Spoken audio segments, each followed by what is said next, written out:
Welcome back, dissectors, and to those new to my channel, I'm glad you're joining us. Today, we are looking at New York's very own Chelsea Hotel, situated at 222 West 23rd Street between 7th and 8th Avenue.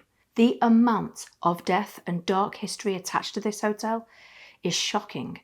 Not only was this a hangout for the rich and famous over the many years it was in operation, but it also housed the survivors of the Titanic for a short time and was a regular orgy hangout. So let's briefly look at the history of the haunted Chelsea Hotel before we dive into the many stories of the ghosts who still call it home.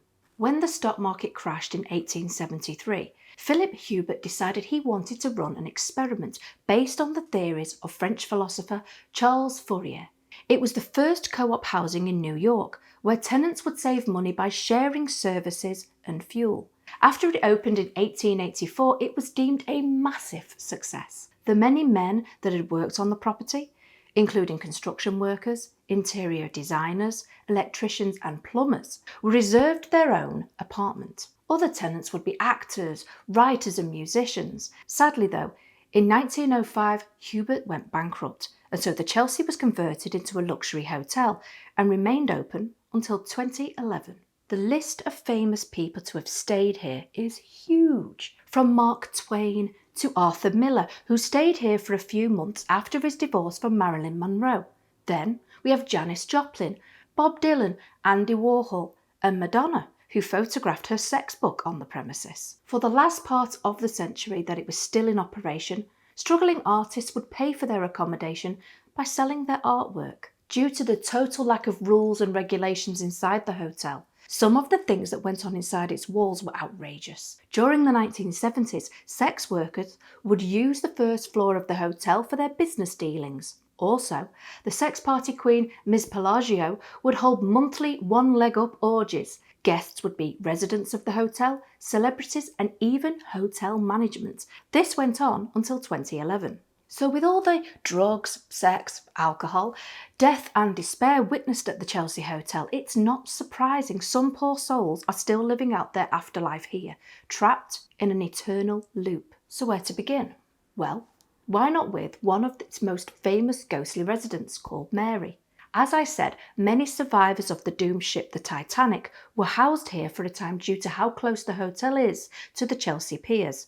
Mary was one of these survivors and haunts the 5th floor of the hotel. Some say that upon hearing that her husband had perished on the doomed vessel, she sank into a deep depression and couldn't comprehend life without him. So, when she could no longer take the pain, she hung herself in her room on the 5th floor.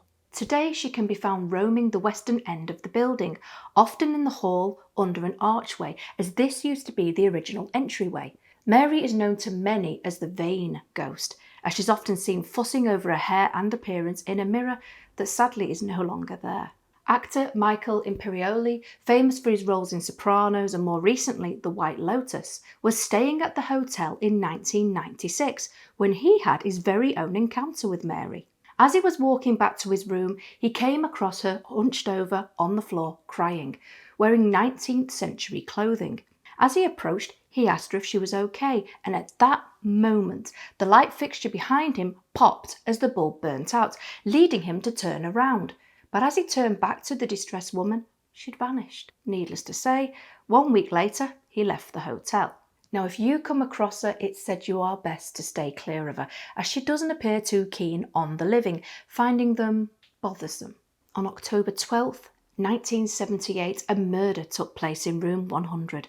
When his career had taken a serious nosedive, Sid Vicious and his longtime girlfriend Nancy Spungen stayed at the Chelsea Hotel. After a serious drug binge, Nancy was discovered in the bathroom with a stab wound to her stomach. Due to being on drugs himself the night before and early morning, Sid could not confirm whether he did it or someone broke in and murdered Nancy. Sid was heard at the time saying he couldn't live without her and seemed in complete and utter distress. While awaiting trial, he went back to the hotel and overdosed on heroin. Sid's ghost has been seen wandering the first floor and hanging around the elevator, maybe reliving that fatal night. Visitors have also experienced loud music and raised voices as if a couple is arguing, but when the room is checked, it is always found to be empty. So it would appear that Sid Vicious never left the Chelsea and continues to roam the floor where his life truly fell apart. People have also commented on severe temperature fluctuations and orbs being seen around their ill-fated room. Another murder that took place in the hotel happened in 1974. A man named Billy Maynard, who was a known photographer of glam rock acts and trans performers, was beaten to death in his room. This is only scratching the surface of a hotel that certainly saw its fair share of shocking events. During the early 1920s, a young artist had fallen on hard times. Having given up on her dreams years earlier due to getting married to a drunk and having to take care of 2 children, Nadia, also known as Nadia Graf, begged her wealthy father for help. He agreed, but on the condition that she do all the cleaning and housework while she and her young family stayed at the hotel. After a time, her artistic hands were becoming rough and sore and certainly not in any condition to be creative. Filled with utter despair, she grabbed some industrial scissors, placed her right hand in the middle and closed them.